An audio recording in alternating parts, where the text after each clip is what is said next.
4 साल हाथ नहीं मिलाया, अब कहते हैं आएं और बात करें। ये दोगलापन है। कौमी मफाद के लिए हर कुर्बानी देने को तैयार हैं। मैं हूं तो सब कुछ है, मैं नहीं तो कुछ भी नहीं की रविश नहीं चल सकती।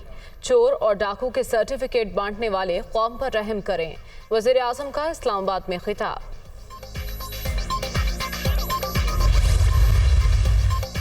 इलेक्शन कमीशन तोशाखाना केस का फैसला कल सुनाएगा। फरीकैन को नोटिस जारी कर दिए गए।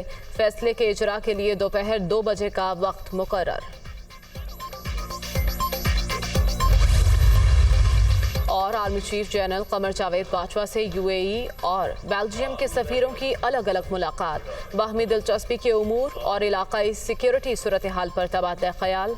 दो तरफा ताउन के मजीद फ़रोग़ पर भी बातचीत।